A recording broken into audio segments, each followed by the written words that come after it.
Alright guys, we got our first confirmed event in Hockey Ultimate Team, the Spotlight event, but we also found out all 10 of the Master Set players that we are going to get to choose from. We also got word in the deep dive that we are going to get to choose one of these cards for free by completing a ton of different objectives, which is awesome. So we're going to put together a way too early list of all the new Master Set players and talk about which ones look good, which ones don't. But I want to make this very clear. I haven't used any of these cards yet, so I don't know if they're going to be fantastic in-game or not. There's a lot of good cards that happened at the launch of last year that looked amazing that just weren't. So we'll wait until I actually get the game before I give you my gameplay thoughts on it. But why not start the discussion now? So let's get into it. All right, we'll kick things off with the 88 overall McCann Keller from Team USA, 5'11", 165, one of the highlighted women early on in Hockey Ultimate Team. First thing, straight off the rip, defense is always one of the better options for Master Set players to choose early on because the base cards have such bad stats in some areas. It takes a while for defensemen specifically to kind of catch up everywhere else, and there's less top-end options available. McCann Keller's got 88 speed, 91 acceleration, 90 agility, and 90 balance, and 92 defensive awareness and 88 stick checking. Those are most important stats among defense.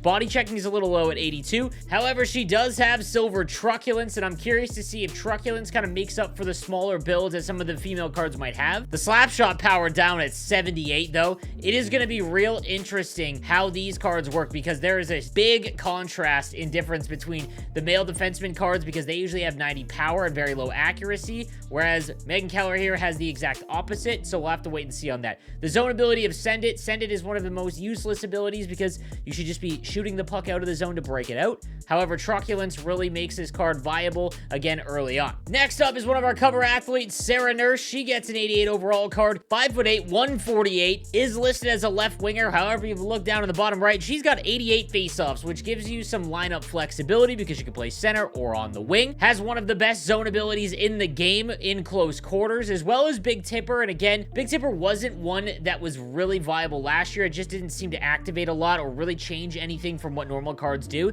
I've been messing around in the alpha and in the beta, and I found tip shots to be extremely effective from the point. So we'll have to wait and see how that plays out. 88, 89 speed, 88 acceleration. Distributor, you do see that as one of the synergies. It was announced Distributor no longer has a speed boost, so she is at 89 speed, 88 acceleration. 91 body checking, though. Again, some of these women cards are going to be really viable early on, and I'm curious to see how some of their attributes impact their play. Our other cover athlete, the 88 overall Trevor Zegras, 90 speed, 90 acceleration, and 91 agility. This is going to be a really fun card to use early on because of all the hand stats. He's got basically 94 hands across the board. Defensive awareness is up at 89, which, they just seem to jack up defensive awareness to make up for the overall, which is whatever. He's got ankle breaker, which I haven't found to be really impactful, shock and awe, and the new lacrosse ability as well. So he could be a really, really fun card to try out and use. His shot is in the high 80s, low 90s, which is always going to be viable early on. And his face-off rating is 83, so you could play him at center or on the wing. I think this is an all-around pretty decent card. Next up, we've got one of my favorites from this event, the 88 overall Jared McCann. Centermen early on that have good face-off rating, size, skating are really sought after and perform really well in this game. Combine that with the fact he's got Thief, which gives him +3 to face-off,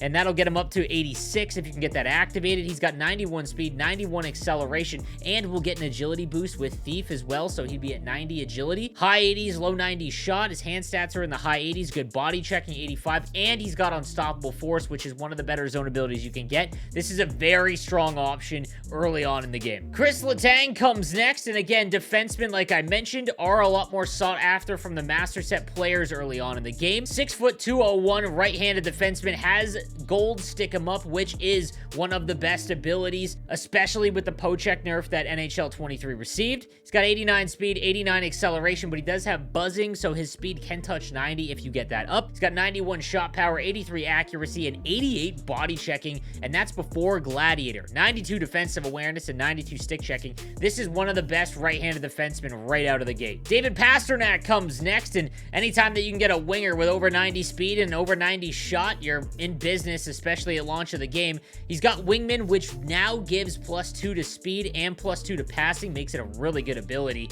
A new Dangler synergy as well, which does help improve his hands. Tape to tape with the new passing, I think all but eliminates its effectiveness. In NHL 23, the pass assist model was turned back on, and if you played the beta, you noticed that passing felt a lot snappier, a lot more accurate. So tape to tape, I just really don't know if these passing abilities are going to have any value at all. 91 speed plus that 2 to wingman, so he's got 93 speed if you can get that activated. High 80s, low 90s shot, hand stats all around 94. This is a very good option. Now, I will say there is a lot of fast right-handed wingers early in the game. You think Nathan McCann, for example, Panarin. So that might hurt his value a little bit when you're comparing all the other options where you might have less available top-end players to choose from, but he's still an extremely good card. Johnny Gaudreau. Now, if you followed me all last year, you know that smaller players, I have preached for a long time that they do not have the same effectiveness as their bigger counterparts. However, at launch of the game, early on, before the big players can get their speed boost and basically make them the most overpowered in the game, these cards, the fast ones, will be the most effective at launch of the game. Victor Hedman's base card has 85 speed. If you come down the wing with 88 Johnny Gaudreau, I don't care if he's 5'2", if he's got 94 speed, you are gonna blow right past him. So taking all of that into account, he's got that 92 speed with wingman, which gets up to 94. His shot is in the high 80s, low 90s. He's got elite edges as a silver ability. Third eye, again, I don't think is effective at all. His hand stats are nutty, and I'm glad to see his body checking is down at 75, because if it was any higher, it would be kind of unfair. Decent defensive awareness. This is a strong option to choose from early on in the game. I think he's going to be really effective at launch and one of the more fun cards to try out. It seems like they're highlighting all the smaller guys early on. The 88 Alex DeBrincat, 5'7", 165, almost the same situation. He's got 92 speed, 92 acceleration. That Deacon can get up higher with Magician activated. Low 90s shooting, as well as that 94 wrist shot accuracy. Pretty nice early on, especially on the wing. Hand stats are a little bit less than Johnny Gaudreau's, but the body checking is roughly the same. Defensive awareness up at 87 and 90 stick checking. Again, another strong option. However, I think I'd probably rather have Pastrnak, just given the fact that, roughly the same abilities. DeBrincat with elite edges, though, could be fun. Then we've got our award winner early for most obscure master set player, I think, in the 88 Zach Whitecloud. 6'2", right-handed defenseman. Like I mentioned, defenseman, harder to come by early on. 87 speed, 87 acceleration. However, he does get that workhorse synergy on there. If you can get that activated, he can get up to 89 acceleration. Now, his speed is nothing crazy. He is 6'2", so that's great size. He's got 92 body checking, 92 defensive awareness, and 90 stick checking. Combine that with the fact he's got gold 1T, which was one of the stronger abilities, especially for defensemen. This is a very strong option for sure. There is a lot of good right-handed defensemen, though. I think left-hand is where you see less options at the top end of the game. We'll have to wait and see, but this looks like another strong option on the back end. And then we've got the 88 Bowen Byram, 6'1", 190. His under 22 card from NHL 22 was one of my favorites to use. The only thing I don't like about this card is, again, the send-it ability. I think it is just a useless ability. And for anyone that doesn't know what I mean by shooting the puck out of the zone on the breakout, just stay tuned to the channel, subscribe. I'll show you guys how to make use of shooting it out of the zone and make it much more effective. He does have silver wheels. Again, wheels on a defenseman I don't think is as important. However, early on, with not many cards having a lot of AP ability points allotted to them, you can activate it just fine. He's got 89 speed, 89 acceleration, a good shot. Body checking is at 87 with Gladiator. Again, another really strong option, especially because he is left-handed. So guys, there are your first Master Set players for the Spotlight event. Once the game is released, I will have a really early tier list for you, breaking down the cards that I think you guys should go after or invest in, and maybe the ones that you might want to overlook.